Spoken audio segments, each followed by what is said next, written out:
Selanjutnya Assalamualaikum warahmatullahi wabarakatuh. Waalaikumsalam. Alhamdulillah, salatu wassalamu ala rasulillah sayyidina Muhammad ibn Abdullah wa ala alihi wa sahbihi wa mawalah, la hawla wa la quwwata illa billah. Amma ba'du. Jamaah yang dimuliakan Allah, alhamdulillah pagi ini Allah memberi kesehatan, kesempatan pada kita untuk melaksanakan sholat subuh berjamaah. Mudah-mudahan kita semua diberi istiqomah oleh Allah Subhanahu wa taala. Kita doakan Pak Haji Budi untuk segera sehat. Amin. Bisa berkumpul dengan kita. Al-Fatihah.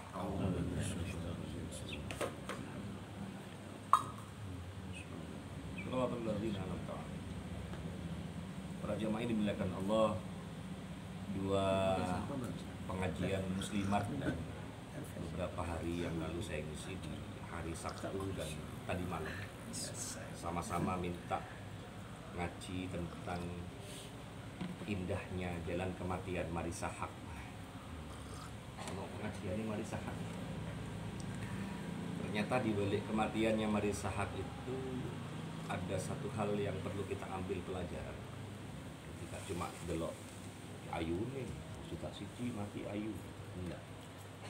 Menurut persaksian dari putrinya yang bernama Cika Marisa Haque itu sebelum meninggal dunia ditemukan mati dalam keadaan meluk Quran.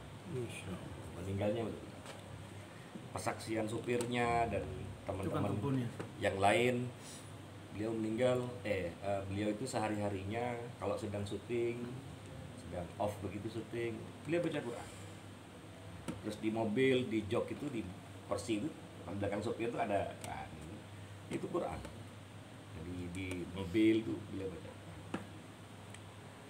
Terus betapa kaget putrinya ketika tahlil beberapa hari itu tahlil itu banyak orang-orang yang ngantarkan jajan. Wah, katanya banyak sekali. Ternyata mereka penjual kaki lima UMKM di sekitar rumahnya yang bisa dan tiap hari itu dibeli sama Marisa Haque, dibawa ke kampus. Wah, kayak diborong. Dan beberapa hari sebelum meninggal dunia, persaksian mahasiswanya itu beliau mentraktir makan mahasiswanya. Dia menawa kayak sanggune aku mati. Jadi beliau tuh mesti ngomong begitu katanya. Jadi ditraktir makan. Apa yang perlu kita ambil pelajaran di sini para jemaah? Saya mau buka itu ada satu makalah yang disampaikan oleh Al-Faqih Abu Lais As-Samarqandi.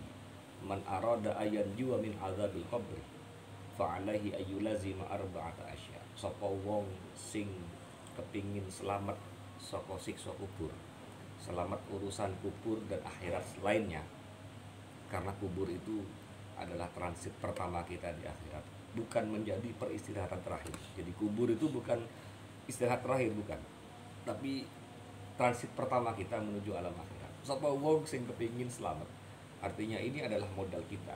Maka yang pertama adalah famuhafadzatus sholawat, menjaga sholat. Jadi menjaga sholat ya, hafadzah yahfidzu muhafadzatan. Jadi teman-teman jaga sholat. Sholat kita, sholat anak kita, sholat istri kita. Jadi dijaga betul, jangan sampai bolong. Ini sholat 5 waktu, bukan sholat tahajud, duha, bukan, tapi sholat 5 waktu. Kita tahu bahwa sholat itu menjadi satu-satunya wasiat yang disampaikan Rasulullah. Ya, Nabi itu tidak ada lagi wasiatnya. 2, usikum bisolah wa ma malakat aimanukum. Jadi sholat dan orang-orang yang lemah di antara kita. Jadi kita sudah melakukan insya Allah sholat ya iya, terus ya lewat UPZ kita bisa wa ma malakat aimanukum. Jadi bisa berbagi dengan sesama. Itu wasiat Rasulullah. Yang kedua, wassadaqah, berbagi. Ini kan dilakukan oleh selevel Marisa Haque sudah melakukan hal-hal seperti ini dan persaksiannya banyak.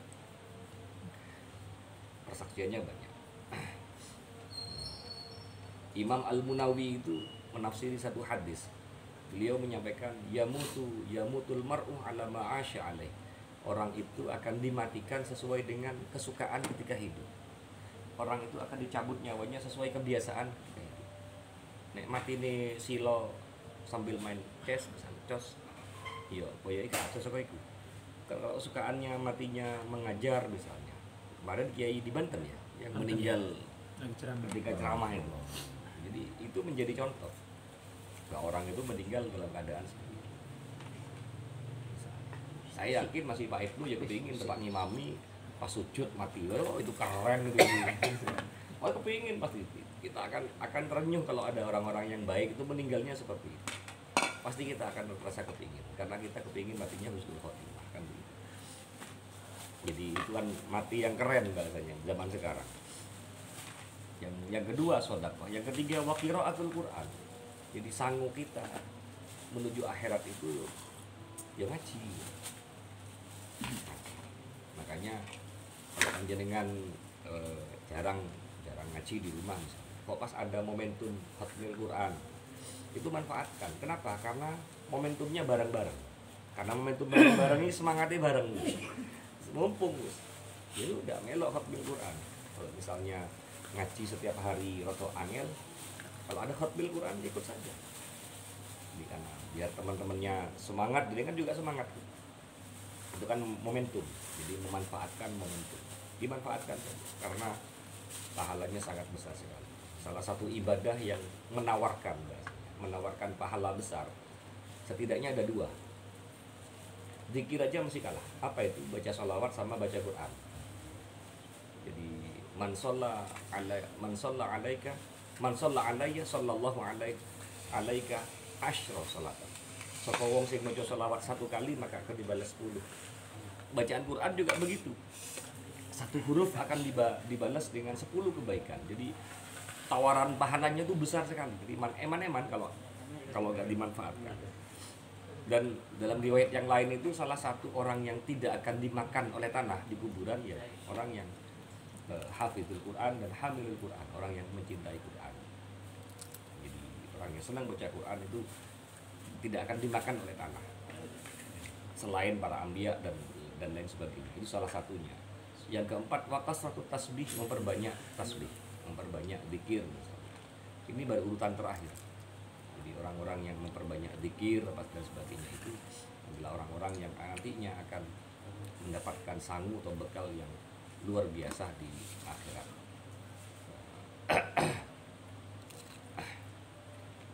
Saya menemukan syair kemarin di salah satu kitab itu. Yamutul mar'u wal akhiru tahya wa yabqa dzikrahu tulaz zaman. Bahwa semua manusia itu pasti akan mati, sedangkan jejak hidupnya tetap akan dikenang sepanjang masa. Fakun fin nasih mislal ghaisu naf'an, maka jadilah kita sebagai manusia yang bagaikan hujan, yang hujan itu menebarkan manfaat. Wa mislal miski faujan fil makani, bagaikan aroma minyak wangi misik yang harumnya bertebaran di mana-mana. Man arada ayyakuna lahu fi qabrihi mu'nisan. Barang siapa yang kepingin di kuburnya itu dia akan mendapatkan satu kebahagiaan. Jadi sapa wong sing kepingin nang kubure iki jembar kubure. Ini salah satu tips tadi Pak. Jadi dengan kuat itu dilakukan. Fal yakum fi dzulmatil laili, maka bangunlah di setengah malam, di separuh waktu malam atau di waktu malam yang sangat gelap. Wal yusalli sholatan nafilah walau rakaatan. Salatlah sunnah walaupun 1 rakaat. Sapa wong sing kepengin kubure jembar, padang kubure, salah satu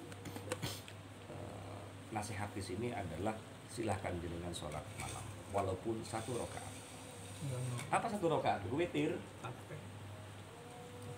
Nyun sewu koyo misale termasuk salatu wassalamu alaik masih boleh kita berwitir di saat itu. Gak nututi di tahajud, gak nututi ya 1 rakaat saja. itu salah satu pesan-pesan para ulama terdahulu agar kita punya modal para jemaah untuk bisa misalnya meninggal pun kita bisa meninggal secara husnul khotimah. Demikian yang bisa saya sampaikan, kurang lebihnya saya mohon maaf. Assalamualaikum warahmatullahi wabarakatuh. Terima kasih kepada Pak Ustadz pun mau nambahin mau isi. apa yang saya sampaikan tadi. Saya juga teringat kalau di UIN Jember itu memang ada 4 pilar pemikiran Kiai Haji Ahmad Siddiq yang menjadi tradisi di kampus itu yang kaitannya dengan sholat tadi. Yang pertama itu sholat berjamaah, yang kedua itu qiraatul Quran, yang ketiga itu membaca sholawat, yang keempat itu tidak berbuat zalim. Itu 4 pilar pemikiran Kiai Ahmad Siddiq yang harus menjadi pegangan bagi sivitas akademika ya, untuk selalu menjaga sholat berjamaah, kemudian bersolawat, kemudian qiraatul Quran sih. Terus kemudian yang keempat itu yang dianggap juga berat itu tidak berbuat zalim. Itu 4 pilar untuk menjaga apa namanya agama kita ya, agama kita itu.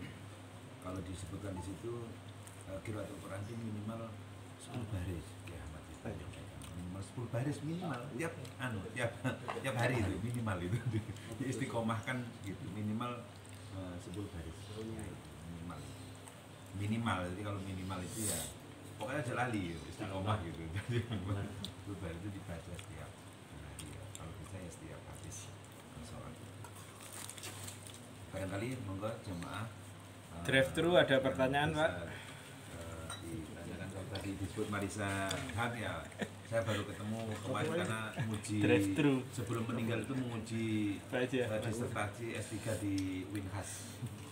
Jadi bareng Prof ini bareng walaupun memang beliaunya itu ya dari Siapa, Marisa? Marisa. Wah, Jadi ya Marisa Allah. itu nguji disertasi sebelum meninggal itu pernah diberi kesempatan untuk Oh, yang menguji datang ke di- Banyuwangi kemarin itu ke UIN. Nah, ke UIN, jadi reso pada waktu itu. Jadi memang beberapa hal yang disampaikan itu perbaikan terutama apa namanya ilmu dia. Kenapa kok kemudian Termasuk Yusuf Mansur itu mahasiswanya. oh gitu ya. Jadi ilmu itu sudah dimotivasi kepada para mahasiswa. Jadi dia sendiri yang mencontohkan Ekonomi kepada orang bisnis lain. gitu. Iya. Dia sendiri yang mencontohkan karena di usia-usia itu dia semangat Aktif. untuk terus menuntut ilmu, kemudian ya karena tekadnya itulah kemudian juga diminta di beberapa kesempatan. Jadi ketika teman-teman juga kaget juga sempat viral di grupnya kampus karena ya itu tadi banyak dokumen-dokumen yang berkaitan dengan ujian yang disampaikan kepada mahasiswa itu kandidat profesor di sini itu Pak Teguh Sumarno ketua PGRI Banyuwangi. Baik, monggo kalau ada yang ditanyakan barangkali ada yang disampaikan.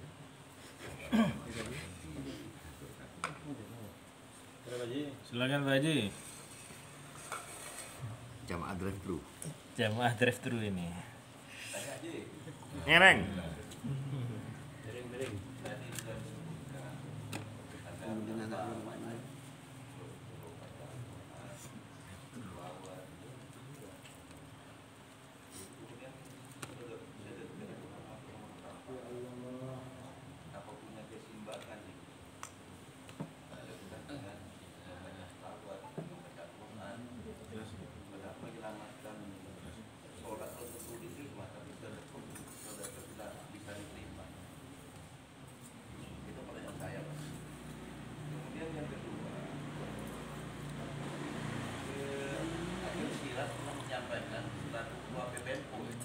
Iya. Gaya itu wajib, tapi miskin berdosa. Apa ada pernyataan dalam Al-Quran itu atau hadis Nabi? Iya, Pak Ji. Itu aja. Iya. Iya. Ada satu riwayat, saya tidak berani menyebutkan itu hadis. Kadal fakru ayyakun kufron. Karena masih ini diperselisihkan antara hadis atau tidak, maka lebih baik saya menyampaikan ini makalah. Jadi kadal fakru ayyakuna kufur. Bisa jadi kekufuran, kefakiran itu menyebabkan kekafiran. Jadi dan beberapa kasus di daerah-daerah yang menjadi basis kristenisasi memang ekonomi menjadi nomor satu. Dari kemiskinan. Iya, ekonomi menjadi nomor satu faktor berubahnya tauhid seseorang. Jika Indomie satu bisa berubah, itu kan mulai dulu kan Zainuddin Al-Zid juga sering menyampaikan seperti itu Pak Haji. Jadi itu. Jadi apakah kaya itu wajib? Nah itu masih dalam tanda petik Pak Haji. Wajibnya itu di mana? Tapi setidaknya dengan kaya, dengan kita punya harta minimal kata Gus Bahak tidak ada sifat meminta-minta, tidak ada sifat berharap kayak wong misalnya. Maka wajib itu kan berdosa. kita harus berupaya punya Umat Islamnya punya harta sendiri. bisa Ya, bersedekah. begitu. Nomor dua Pak Haji, apa ada kaitannya antara sodako, salawat dan zakat? Semuanya berkaitan. Kalau kita miskin imannya kan bisa berubah. Di ayat Al-Quran itu hampir sholat itu disandingkan dengan wa'atuz zakah. Aqimus sholah wa'atuz zakah. Artinya ibadah itu seimbang. Hablum minallah itu sholatnya, vertikalnya, horizontalnya adalah wa'atuz zakah. Itu seimbang tadi. Jadi wa'angfiku mimma, jadi yunfikun di Al-Quran itu banyak sekali. Jadi betapa Allah itu memposisikan hubungan kita dengan manusia, dengan dulur tonggo, dengan berbagi itu juga setara dengan hubungan hablum minallah. Jadi ada keseimbangan. Tidak bisa kita rajin sholat tapi tidak peduli dengan tonggo dulur kita. Jadi harus imbang. Tidak bisa juga sosial dinomorsatukan. Loman kok tapi nggak tahu sembahyang juga tidak bisa Pak. Jadi harus imbang. Jadi tidak ada yang harus didahulukan nomor satukan, tidak bisa, tapi harus bersamaan. Seperti itu Pak Haji. Jadi tidak bisa satu sama lain saling mengunggulkan, tidak bisa. Harus seimbang. Bojong iya, geng ketetangke iya loman. Nah begitu Pak Haji. Hah? Oh itu khusus jamaah itu. Biasanya itu kalau di mobil itu platnya M. Nah itu biasanya gitu. M Madura. Biasanya platnya M. Tapi ada tadi Eki. yang pertama misalnya kemiskinan. Miskin itu apakah diturunkan dari orang lain atau miskin itu dari Allah? Karena antara kaya dan miskin itu kan juga dari Allah juga. Kalau dari orang lain katanya pemerintah lah gitu lah. Karena sekarang banyak kejadian sampai pondok pesantren santrinya dihamili macam-macam. Itu kan karena kemiskinan juga, kemiskinan pikiran. Akhlak. Karena di yatim piatu juga terjadi di Jabar. Itu termasuk kefakiran pikiran. Sebab itu ini yang berdosa itu apa mereka? Apakah yang bersangkutan? Kalau dalam surah Al-Fajr ayat 15 tuh Pak Haji, kekayaan dan kemiskinan itu adalah ujian. Fa'amal insanu idza mabtalahu rabbuhu fa'akramahu wa na'amahu fayaqulu rabbi akraman. Jadi kesenangan, kenikmatan, terus gelar-gelar misalnya jabatan itu adalah ibtalahu, ujian. Fayaqulu rabbi akraman, maka orang itu akan berpandangan, hebat dong itu, sudah bahagia sebagainya. Itu pandangan orang lain akan memandang seperti itu. Allah sudah menggarisbawahi. Amal insanu idza mabtalahu, kalau sudah diuji manusia itu dengan berbagai kenikmatan, maka mereka akan mengatakan bahwa saya sudah menjadi orang yang sukses. Maka sebaliknya, fa amma idza tudira alaihi rizqahu, bila orang itu disempitkan rezekinya, jadi tidak ada kata-kata miskin Bani, tapi pakai kata-kata istilah, disempitkan rezekinya, fa yaqulu rabbi ahana. Maka dia akan mengatakan, waduh apes lalu saya ini. Tuhan sudah menghinakan aku. Jadi semuanya itu ujian Bani. Kalau kita misalnya kaya, justru doa Rasulullah Pak Haji, ini kan beda tua, kayak kiai tak bangga tak tua. Allahumma amitna miskinan. Ya Allah matikan saya dalam keadaan miskin. Ini kedua dengan kanjeng Nabi, tapi kiai tak mengamalkan. Minta dimatikan dalam keadaan miskin. Saya pun tidak berani doa seperti itu. Ahyina miskinan wa amitna miskinan. Hidupkan aku dalam keadaan miskin, matikan aku dalam keadaan miskin. Jadi iki donga sing kalau ngomong ning ngamalno termasuk kiai. Tanyake Gus Fikri tak bangal adu ini.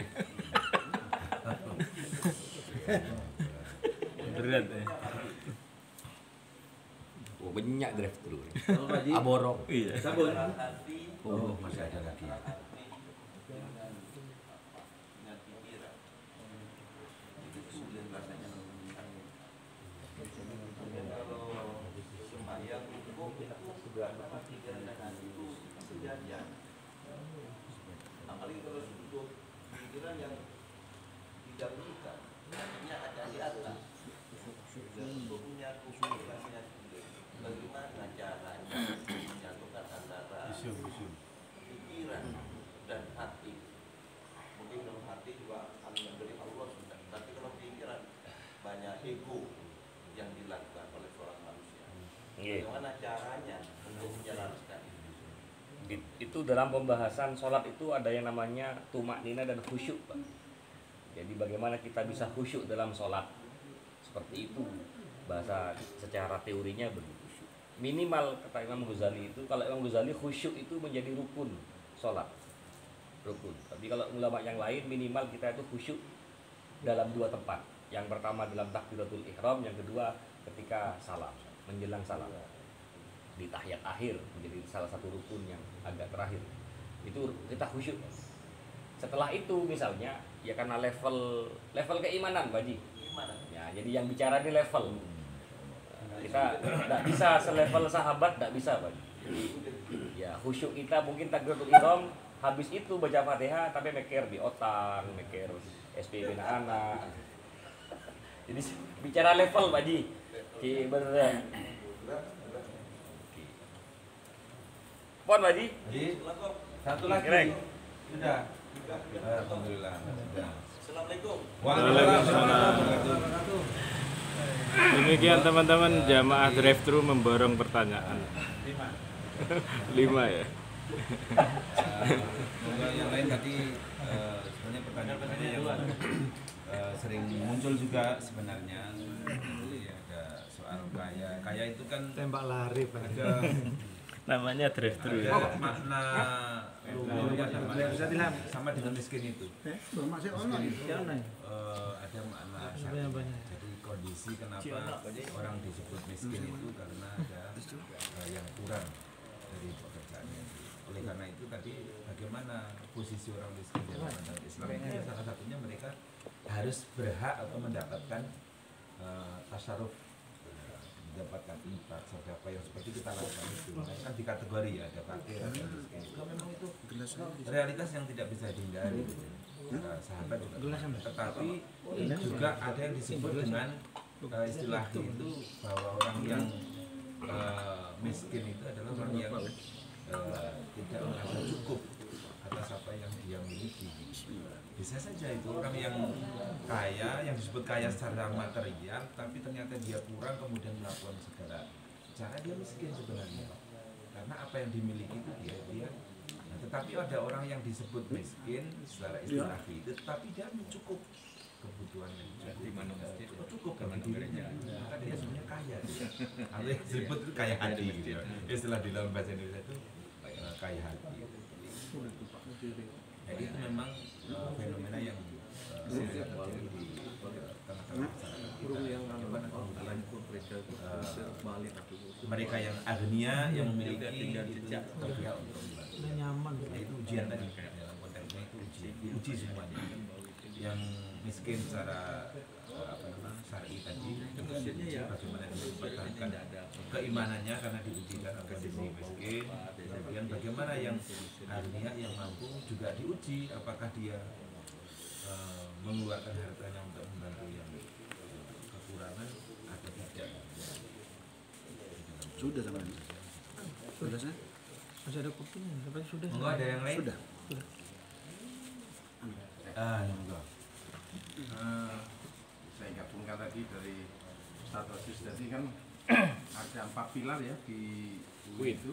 Iya. Jamaah, baca Quran, sholawat sama Tidak dolim. dolim.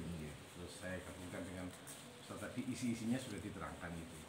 Nah, sebatas apa? Karena tadi mengawali dengan perjalanan sebuah kematian ya. Kita itu kan seperti anak panah. Jadi kematian itu seperti anak panah menuju ke satu titik kan. Sedangkan 4 tadi itu merupakan sebuah amalan kita di dunia untuk sebagai sangu akhirat. Nah, ada satu ungkapan, saya nggak tahu ini dasarnya apa, tapi sering disampaikan bahwasanya amalan kita bukan satu-satunya untuk mendapatkan Allah menempatkan kita di surga atau neraka. Bisa jadi yang sholatnya khusyuk, ini apa segala sesuatunya kelihatannya itu amal ibadahnya bagus, bisa masuk ke neraka, atau yang kira biasa-biasa bisa masuk ke surga. Nah ini kan istilahnya kalau kasarannya ini kan gambling. Nah supaya niat kita sesuai dengan diinginkan Allah. Ada istilah juga amalan ini adalah sebuah kegiatan untuk meraih Allah sehingga rahmatnya Allah, mahabbahnya Allah itu bisa kita raih. Karena kita mau kemana itu nantinya akhirnya berdasarkan dari rahmat Allah. Nah supaya semua yang kita lakukan baik halaqah seperti ini, ibadah itu tetap di jalan yang itu tidak berubah, itu apa yang perlu kita niatkan di awal, apa yang perlu kita pelihara sampai kita menuju satu titik. Kira-kira Baik. maka Saya jawab ya. Saya ingin menjelaskan ini dari awal sebetulnya. Tapi kok iso ngajar mari sahat. Bismillahirrahmanirrahim. Maqala ba'dul hukama, sebagian para ulama hikmah itu mengatakan wa yahtajul amal ila arba'ati asya. Sempurnanya amal itu bisa sempurna itu 4 hatta yusallim hingga sempurna. Jadi amal itu akan dikatakan sempurna, bisa berhasil itu harus memenuhi 4 kriteria. Yang awaluha, yang pertama adalah al-ilmu qabla badaihi. Jadi kita harus punya ilmu sebelum beramal. Li'annal amal la yuslihu illa bil ilmi, karena sesungguhnya amal itu tidak akan sempurna tanpa kita melalui perantara ilmu. Fa idza kana al-amal bi ghairi ilmi, dan apabila amal itu tanpa ilmu, kana ma yufsidu aksaru mimma yuslihu, maka kemanfaatannya, kemudaratannya akan lebih besar daripada manfaatnya. Itu jadi kalau mau beramal kita harus berilmu dulu. Yang kedua yang perlu dilakukan agar amal kita sempurna adalah an-niyatuh, niat fi mabda'ihi, ketika akan memulai. Jadi niat itu perlu. Apakah niatnya ikhlas? Tunggu dulu, di sini ada penjelasan. Li'annal amal la yuslihu illa binniyat, karena amal itu tidak akan sempurna kecuali dengan niat. Kama qala Nabi sallallahu alaihi wasallam berdasarkan hadis innamal a'malu binniyat, maka setiap amal itu butuh niat. Yang ketiga, ini menjadi parameter keberhasilannya adalah as-sabru, sabar. Jadi dalam beramal itu perlu kesabaran. Jadi ini ista'inu bis-sabri was-shalah kan.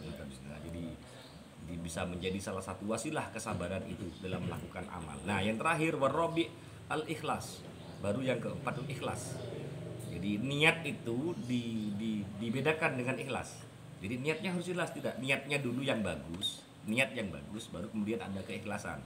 Kapan niat keikhlasan itu? Inda faraghihi, ketika selesai melakukan amal. Jadi amal dhisik baru ikhlas. Jadi ini menjadi parameter kesuksesan amal itu menjadi sempurna. 1 ilmu, 2 niat, yang ketiga sabar, dan yang keempat baru keikhlasan. Ikhlas itu kapan? Inda faraghihi, ketika sudah selesai melaksanakan.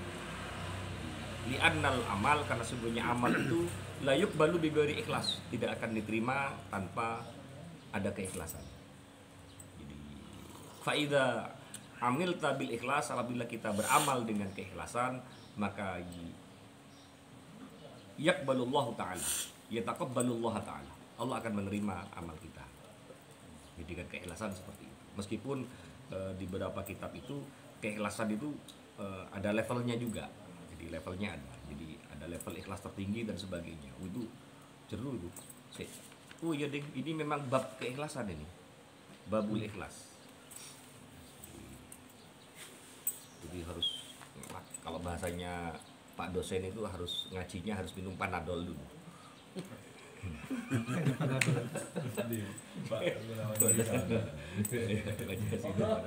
Nggih, monggo.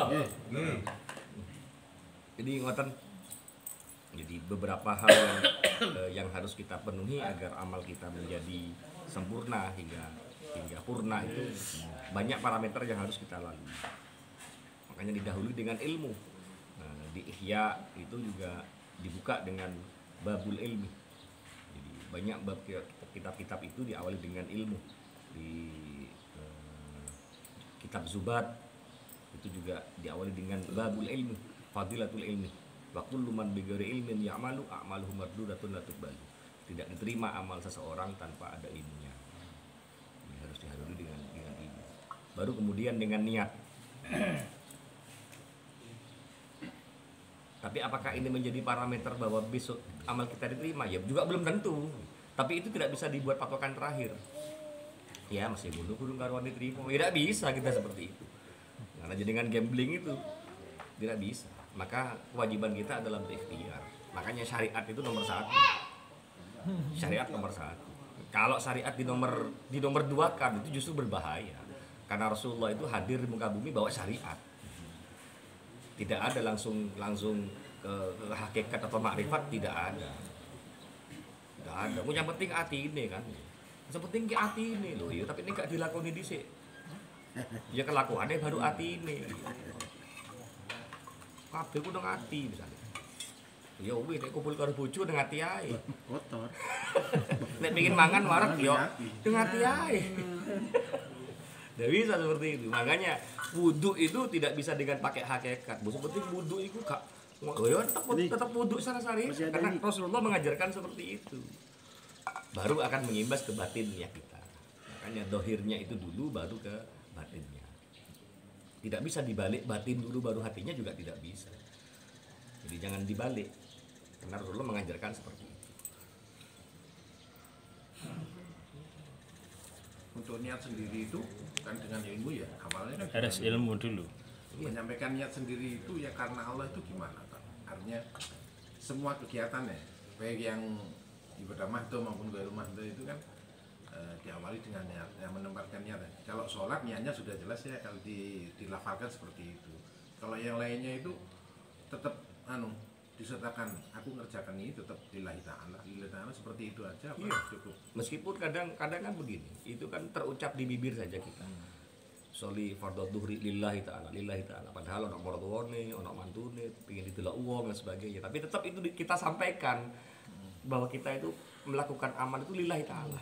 Meskipun hati kita ya gak enak, ono maratuwa gak ketok sembahyang dan sebagainya misalnya, pada prakteknya berbeda misalnya. Itu kita jadi Gus Bah gak apa-apa koyo ngono. Jadi bangane gak blas. Jadi begitu. Jadi urusan niat itu memang sangat sulit sekali. Sangat sulit sekali kita menata itu juga sulit sekali. Keikhlasan juga begitu. Tapi apakah setelah itu ya timbangane gak ikhlas, mending gak usah pisan. Enggak juga. Enggak bisa kita seperti itu. Kan mending kita berbuat dinyatakan salah daripada tidak berbuat sama sekali, tambah salah. Kan begitu. Jadi pilihannya begitu. Apakah lebih baik kita berbuat tapi tidak ikhlas daripada berbuat tapi ikhlas? Iya, tetap berbuat. Kita berbuat meskipun dicap tidak ikhlas. Biarkan itu menjadi hak prerogatifnya Allah menilai keikhlasan kita. Itu kan haknya Allah untuk menilai itu sudah.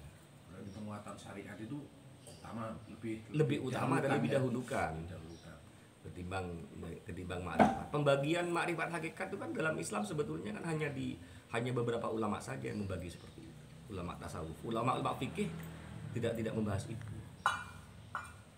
Tidak membahas itu. Tapi artinya itu kan tidak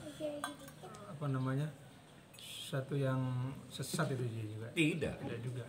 Kitab Ihya itu jangan dikira itu kitab tasawuf, bukan. Itu kitab fikih. Karena siapa Ihya itu kitab tasawuf? Di situ banyak bab zakat, bab sedekah, bab salat, bab haji di Ihya. Jadi yang murni itu kan tasawuf itu hikam, itu murni. Kalau Ihya enggak. Ihya itu banyak fikihnya, 4 juz, 4 jilid. Dibuka dengan babul ilmi. Bab ilmu yang pertama dibahas. Di situ. Pembagian tasawuf itu kan juga ilmu-ilmu baru beberapa tahun terakhir pembahasan ilmu tasawuf. Fikih yang pertama, 4 madhab itu semuanya ulama fikih semua. Jadi Nabi kan sudah jelas, sallu kama ra'aitumuni usolli. Salatlah sebagaimana engkau melihat aku salat. Berarti kan syariatnya.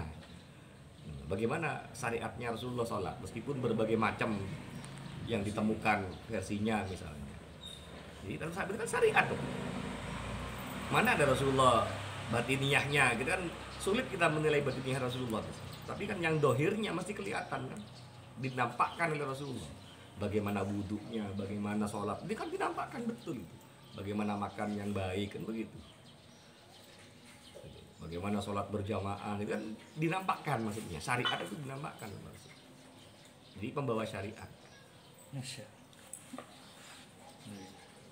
Kalau apa namanya ada kalimat bahwa belajar itu barang siapa yang belajar tanpa guru maka gurunya setan, itu ada khususkan dalam satu amalan khusus atau semua apa namanya semua amalan ya? Kulu amalin. Jadi setiap amal. Jadi setiap amal itu harus tahu ilmunya misalnya. Nah, ilmu itu yang harus punya, yang harus kita pelajari. Nah, ilmu ini yang menjadi kewajiban kita. Jadi yang faridatun ini kewajiban wajib. kita. Dari wajib itu berarti diamalkan. Berarti nampak gitu. Kita belajar itu berarti nampak gitu. Orang yang tidak mau baca Quran, tidak mau ngaji, itu dosanya bukan karena tidak baca Qurannya, tidak mau belajarnya. Dia tidak dosa karena itunya, tapi tidak berdosanya itu karena dia melanggar perintahnya itu. Karena faridatun itu kan fardu ain. Bukan fardu kifayah, fardu ain. Maka hukum fardu ain nek gak dilakoni kan dosa, efeknya kan begitu. Maka kalau kita tidak ada upaya ngaji, tidak ada upaya belajar pada siapapun sementara, jadi itu dihukumi berdosa. Maka kebodohan itu juga berdosa. Karena nggak ada upaya. Jadi meskipun motivasi saya tadi malam ke jamaah itu dalam pembahasan qiraatul Quran, ya apa Ustaz, saya cuma bisanya ngaji Iqra 1, ya sudah. Asalkan ada niatan belajar sampean. Teknisnya berbeda kan begitu. Oh, seperti orang niat belajar. Makanya kita memfasilitasi dulu. Ada apa? Gasjil. Itu kan hal dalam rangka memfasilitasi, memberikan fasilitas bagi orang-orang yang sepuh tidak bisa ngaji untuk bisa ngaji. Udah. Jadi wakuluman setiap orang dan 20 amal, setiap amal itu harus bil ilmi dengan ilmu. Biar kelihatan. Suatu ikatan gitu. Iya betul, betul. kalau itu belajar sesuatu kan harus dengan guru kan gitu sih. Iya, Itu ada klasifikasi enggak maksudnya kalau belajar Quran harus tetap sama guru. Tetap. Nah ketika kita bisa baca Quran, kemudian kita misalnya belajar bedanya ilmu dengan nasihat. Nasihat itu dari siapa saja. Nasihat dari siapa saja. Tapi kalau ilmu tidak bisa dengan siapa saja. Jadi kalau nasihat dengan ilmu kan harus beda. Nasihat itu kan hal-hal yang baik. Jadi harus diterima dari siapa saja. Jadi undur man kola, kalau kandur mahuwa kola itu nasihat. Tapi kalau ilmu memang harus ada rujukannya, sanadnya harus jelas dari siapa. Jadi itu pentingnya sanad. Jadi sampai mengatakan sanad itu adalah apa? Ya kamu. Sanadu nisfuddin, sanad itu separuh dari agama. Jadi harus jelas dari mana. Bahasa sekarang itu kalau bahasa akademik kan referensinya. rujukan. Berarti bukan hanya ilmu agama ya, ilmu semua ilmu Iya. sanadnya harus jelas. Harus jelas juga. Dan kalau yang teori-teori secara umum kan sudah jelas itu kan, teori-teori sudah jelas. Soalnya itu Al-Hafiz, Hafiz itu salah satu qiraah sab'ah. Itu belajar pada Imam Al-Asim, itu mentahqiq Al-Quran, itu 30 tahun. Al-Hafiz, jalur kita riwayat bacaan Quran kita kan Hafiz, Asim itu kan itu riwayat kita. Itu mentahqiq bacaan Qurannya ke Imam Asim itu 30 tahun. Mentahqiq bacaan Quran. Talaqi langsung. Jadi seperti itu. Jadi upgrade. Seperti itu. Saking pentingnya. Makanya kan kadang sekarang kan diburu sekarang kan sanad bacaan Quran saat itu diburu. Bagi orang-orang yang paham itu diburu. Kemarin ada datang cicitnya penulis Abu Bakar Asyafo, Sulam Taufik itu sampai datang itu, meskipun kiai datang itu ngambil sanad gitu. Banyak yang seperti itu. Ya dengan begitu aja ya, udah sambung ya kesanatan gitu. Iya. Kita datang, umpama ada orang itu hadir, kita datang ke situ. Kita pengennya tuh setrumi langsung karping. Tapi misalnya di guru-guru ngaji sudah cukup sebetulnya. Orang-orang guru-guru kita dulu ngajarkan sulam itu kan sudah cukup ke beliau. Sudah sama. Cuma uang kadang jangan turun ke besar sih. Ke besar. Lebih Ya, lebih sempurna karena langsung pada duriahnya yang datang. Sertifikasinya itu pas. Sertifikasi. Istilah sekarang gitu kan. Paten gitu. Kalau nggak kompeten Gitu ya. ya diakui. Jadi insya Allah tadi pendapat yang muktabar bahwa yang pertama tadi ilmu sebelum amal itu insya Allah para ulama semua itu sepakat bahwa memang sebelum melakukan amal itu wajib dengan ilmu. Makanya kalau ilmu agama itu fardu ain, masa itu. Sedangkan ilmu umum itu kifayah. Seperti saya ilmu komunikasi, ilmu manajemen itu kifayah saja. Jadi kalau sudah yang mengerjakan ilmu umat Islam yang lain itu udah gugur gitu, nggak perlu belajar.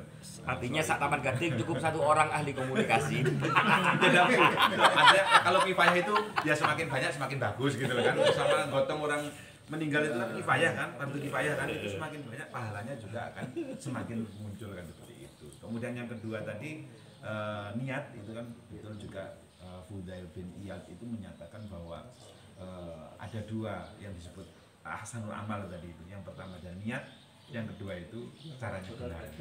Jadi niatnya benar lillah, caranya itu dituntunkan oleh Kanjeng Nabi. Jadi mulanya kemudian yang berkaitan dengan niat itu harus gitu ya. Tadi ada pertanyaan menarik gitu dan mungkin pengalaman saya usia saya ini sudah setengah abad ya, sudah 50 tahun pengalaman.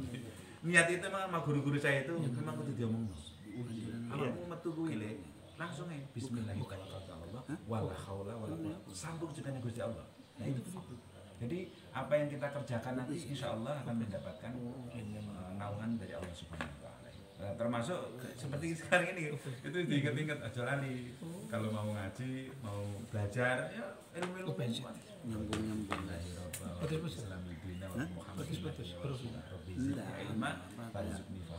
Sampai ke mahasiswa saya pun saya minta untuk itu sampai hari ini. Nah itu salah satu untuk merawat gitu ya agar amalan-amalan yang kita lakukan betul-betul nyambung dengan apa yang kita tuju. Terus kemudian tadi sabar itu insya Allah tegas Al-Quran ya alladzina amanu ista'inu bis-sabr was-shalah. Jadi berdampingan as-sabr as-shalah. Kalau sabarnya Imam Ghazali itu kan sabar dalam hal kebaikan, sabar dalam menghindari kemaksiatan, dan yang ketiga sabar dalam menghadapi musibah kan seperti itu. Nah itu insya Allah berkorelasi dengan ini. Dan yang ketiga itu, yang keempat itu ikhlas. Itu insya Allah juga ulama sepakat bahwa setiap amal yang kita lakukan itu harus diiringi dengan keikhlasan. Betul kan? Kerjakan dulu. Nah ini ikhlasnya itu. Ya kalau mau infak ya dilebokno dhisik gitu. Ya, aja Dilebokno ikhlas dhisik, benar aja ya. ngomong dhisik, aku ikhlas enggak? Gorong. Dilebokno dhisik bismillah. Nah itu ada ikhlas, aja ono riya gitu. Mulai kadang-kadang ada yang jamaah kita ini takut. Tulis itu takut namanya. Hamba Allah saja. Bukan karena jumlahnya sedikit gitu ya. Tapi wedi kok aku jeneng ya. Walaupun enggak apa-apa nama apa namanya kan itu bukti bahwa dia sudah menyampaikan infaknya atau amalnya seperti itu. Semoga ini bermanfaat pada Amin. pagi hari ini. Mari kita tutup dengan doa akhir majelis. Terima kasih yang kami hormati Haji Muhammad Agus Salim atas waktunya dan juga qiraatul Qur'annya dan juga qiraatul kutubnya tadi.